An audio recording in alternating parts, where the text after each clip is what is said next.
सोचिए आप एक फ्लाइट में बैठे, एयर इंडिया की एक आम सी उड़ान अहमदाबाद से लंदन, सब कुछ सामान्य लग रहा था। पायलट अनाउंसमेंट करता है, लेकिन उड़ान के कुछ सेकंड बाद धमाका होता है, इंजन चलने की आवाज, खिड़की से धुआं और सिर्फ चीखें। ये कोई फिल्मी सीन नहीं।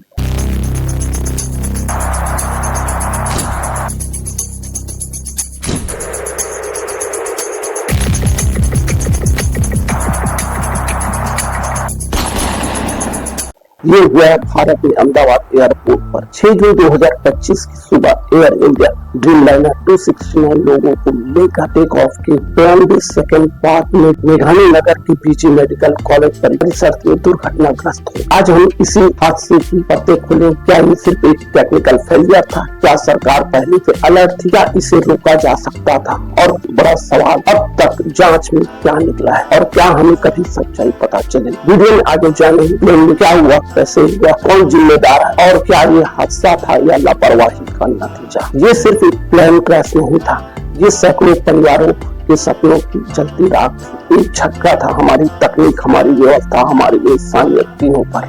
12 जून 2025 दोपहर का वक्त अहमदाबाद एयरपोर्ट एयर इंडिया के फ्लाइट A171 लंदन के लिए रवाना हुई। बोइंग 787 ड्रीमलाइनर जिसे दुनिया की सबसे सुरक्षित विमानों में गिरती है, लेकिन सिर्फ 90 सेकंड बाद प्लेन नीचे आ गिरता है। आग, चीखें, लाशें और पूरे भारत के सामने एक बड़ा सवाल, क्या ये इंसानी गलती थी, तकनीकी खराबी थी या लापरवाही का नतीजा? ये सिर्फ एक क्रैश नहीं था, ये भारत के एविएशन सिस्टम की सबसे बड़ी परीक्षा थी, जिसमें सैकड़ों जानें चली गई। और अब हमें तलाश है सिर्फ एक चीज की, सच्चाई की। 242 लोग अपने अपने बैकपैक्स करते, कुछ लंदन के लिए, कुछ नौकरी पर और कुछ पढ़ाई के लिए जा रहे थे, लेकिन किसी को नहीं पता था ये उनकी जिंदगी की आखिरी उड़ान होगी। एयर इंडिया फ्लाइट A171 में कुल 242 लोग सवार थे।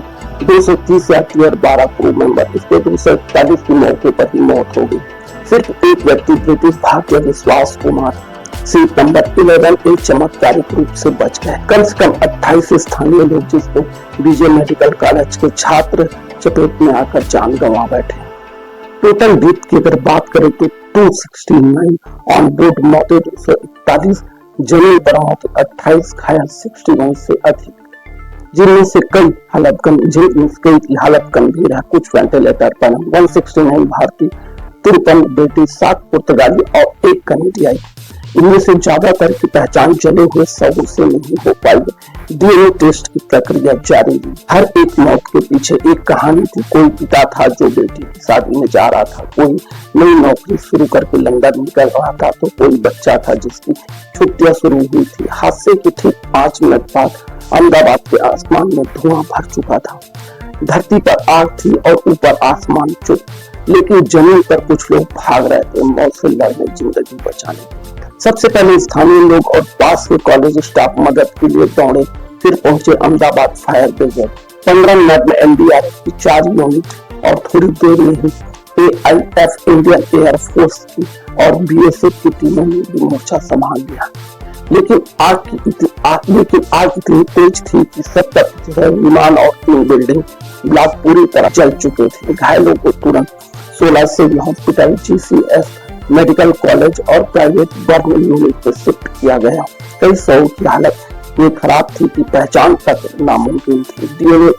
डीएनए सैंपलिंग के जरिए शवों की शिनाख्त जारी है। हाइड्रोलिक कटर, थर्मल कैमरे और डॉग स्क्वाड की मदद से मलबे में दबे लोगों को खोजा गया। करीब 22 घंटे तक रेस्क्यू ऑपरेशन लगातार चला। हर जलता शरीर, हर टूटा बैग, हर फोन अब नहीं बज रहा था। राहत टीमों को सिर्फ रात में ही किसी की पूरी दुनिया निकाली। प्रधानमंत्री कार्यालय में तत्काल रेस्क्यू के लिए IAF को अलर्ट किया गया। रक्षा मंत्री और गृह मंत्री NDRF को एयरलिफ्ट कर भेजा। अहमदाबाद में लोकल एडमिनिस्ट्रेशन सभी हॉस्पिटल को कोड रेड इमरजेंसी पर डाल दिया। हजारों लोगों ने दिन रात एक कर दी। लेकिन सवाल अभी भी वही है, इतने बड़े हादसे में हमें बचाने कौन आया और हमें बचाने का मौका क्यों नहीं मिला? एक ऐसा हादसा जिसमें 269 लोग मारे गए, इतनी बड़ी संख्या, और एक सवाल, आखिर ऐसा हुआ कैसे? सबसे पहले राहत टीमों ने जो चीज ढूंढी वो था विमान का ब्लैक बॉक्स।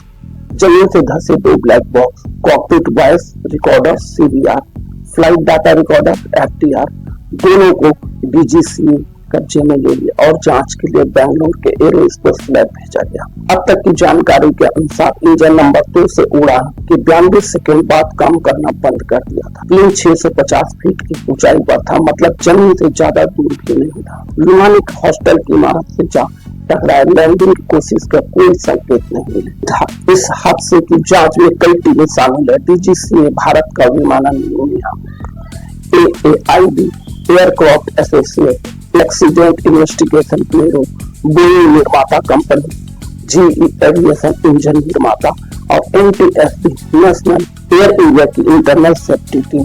क्या ये टेक्निकल लापरवाही थी? कुछ जांचकर्ताओं का मानना है कि first time fuel tank leakage भी एक कारण हो सकता है, या फिर सेंसर मैलफंक्शन।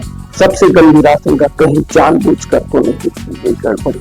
हालांकि इस पर अभी कोई ठोस सबूत नहीं मिला। फिलहाल जांच जारी है, लेकिन हर घंटे बीतने के साथ सैकड़ों परिवारों का सवाल बढ़ रहा है। क्या यह हादसा था या कोई जिम्मेदार था? एयर इंडिया फ्लाइट A71 की 32 सेकंड की उड़ानें हमें ये याद दिलाती है कि तकनीकी लापरवाही और जिम्मेदारी के बीच एक चूक भी सैकड़ों जिंदगियां ले सकती है। अब सवाल सिर्फ हादसे का नहीं, जवाब देने का है।